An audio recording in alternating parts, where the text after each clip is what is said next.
Good morning students. आज हम पढ़ेंगे व्याकरण वैभव से पाठ 22 जो है संबंध बोधक। क्या होता है संबंध बोधक? जो शब्द संज्ञा या सर्वनाम के साथ मिलकर उस संज्ञा या सर्वनाम का संबंध वाक्य के अन्य शब्दों के साथ बताते हैं उन्हें हम संबंध बोधक कहते हैं। यहाँ देखो चित्रों के माध्यम से बताया गया है। जो परिभाषा मैंने अभी पढ़ी वो मैं आपको भी बताती हूँ। जैसे मेरे घर के पास मंदिर है। संज्ञा या सर्वनाम के साथ लगे हुए शब्द कौन से हैं? ये शब्द लगा है।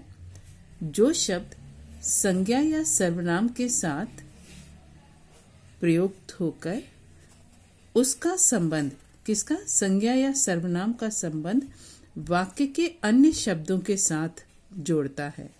अब इसका इन शब्दों का संबंध इससे जुड़ा किसके द्वारा? इसके द्वारा, इन शब्दों के द्वारा। तो ये जो शब्द हैं वो होते हैं संबंध बोधक। अब इसी तरह बंदर पेड़ के ऊपर बैठा है, तोता पिंजरे के अंदर है, मेज के नीचे बिल्ली है, गंगा के किनारे मेरा गांव है, घर के आगे नीम का पेड़ है। तो यहाँ पर के पास, के ऊपर, के नीचे,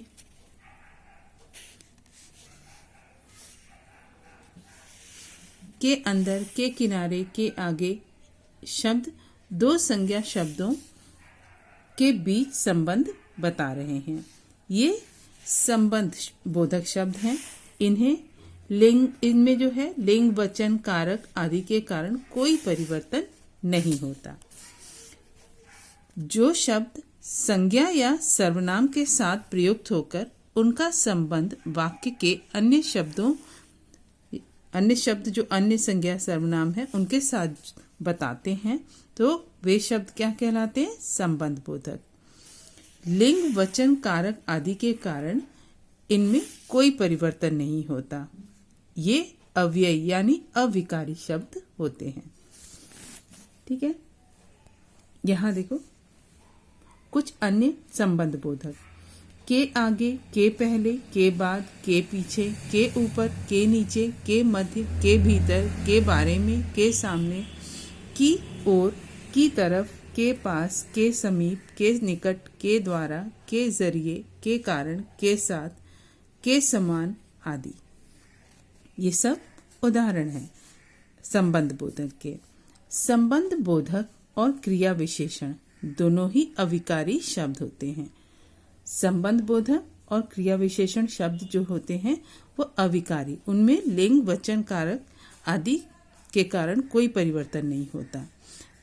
अनेक शब्द जैसे अंदर, बाहर, ऊपर, नीचे, सामने आदि का प्रयोग संबंध बोधक तथा क्रिया विशेषण दोनों के ही रूप में किया जाता है।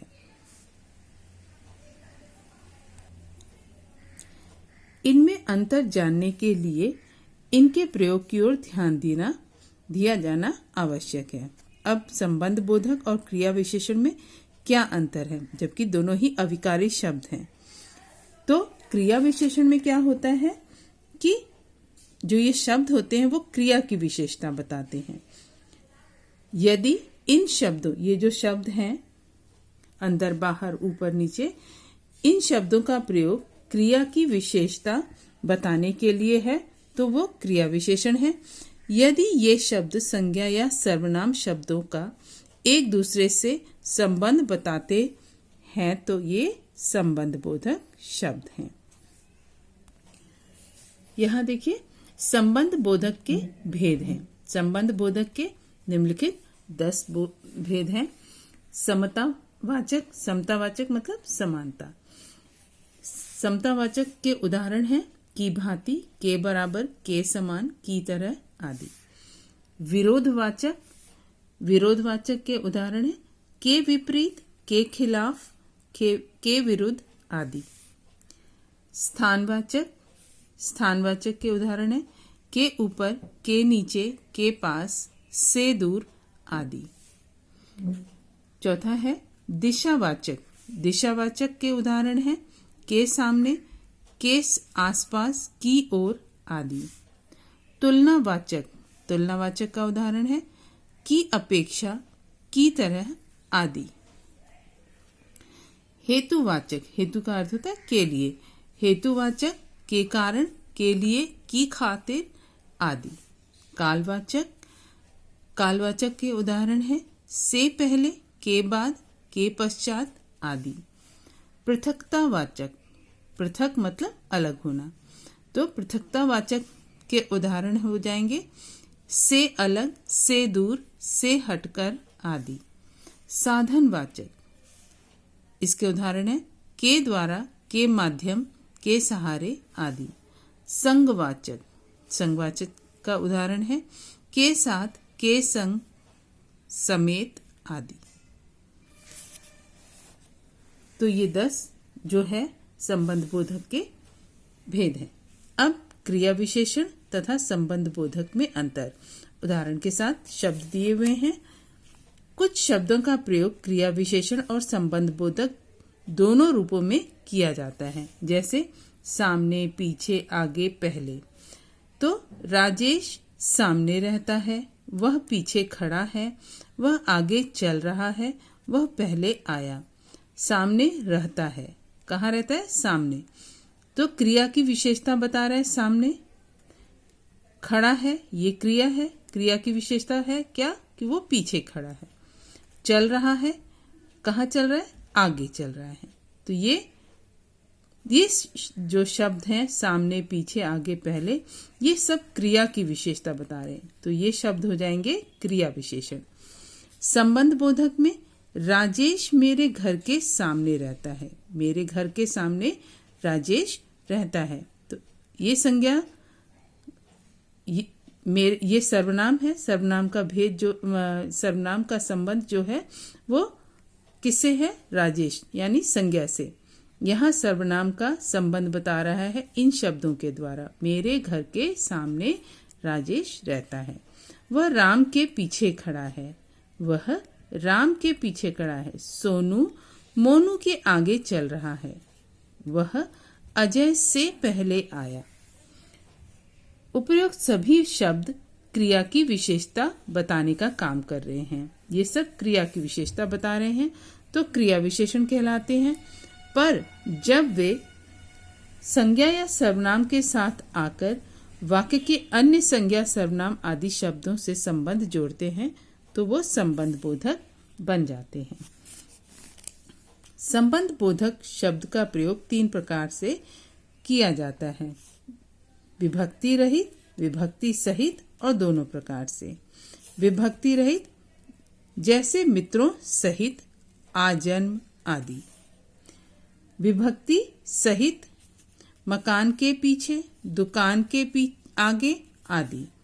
और दोनों प्रकार से पत्र द्वारा, पत्र के द्वारा। ठीक है। विभक्ति रहित जैसे इसमें विभक्ति नहीं है, विभक्ति के बिना, रहित मतलब के बिना। विभक्ति रहित, विभक्ति क्या है? के, की, का, है ना, से, ये सब। तो इसमें विभक्ति नहीं लगी है। जैसे मित्रों सहित, आजन। विभक्ति, अब इसमें विभक्ति सहित बताना है, मकान के पीछे, दुकान के आगे। और दोनों प्रकार से पत्र द्वारा और पत्र के द्वारा, इसमें विभक्ति नहीं लगी है और विभक्ति लगा के भी दिखाया। ठीक है। हमने क्या क्या जाना है, अब पढ़ लेते हैं। जो शब्द संज्ञा अथवा सर्वनाम के साथ लगकर उसका संबंध वाक्य के अन्य शब्दों के साथ जोड़ते हैं वे संबंध बोधक शब्द कहलाते हैं। संबंध बोधक शब्दों से पहले पूर्व के, की, से आदि कारक चिन्ह आते हैं। जैसे के पास, के कारण, की अपेक्षा, से, तेज आदि। संबंध बोधक के भेद हैं: समतावाचक, विरोधवाचक, स्थानवाचक, दिशावाचक, तुलनावाचक, हेतुवाचक, कालवाचक, पृथकतावाचक, साधनवाचक तथा संघवाचक। ठीक है, तो पाठ यहीं पे समाप्त हुआ है। सही उच्चारण के साथ इस पाठ को एक बार पढ़िए, आपको अच्छे से समझ में आ जाएगा। ठीक है।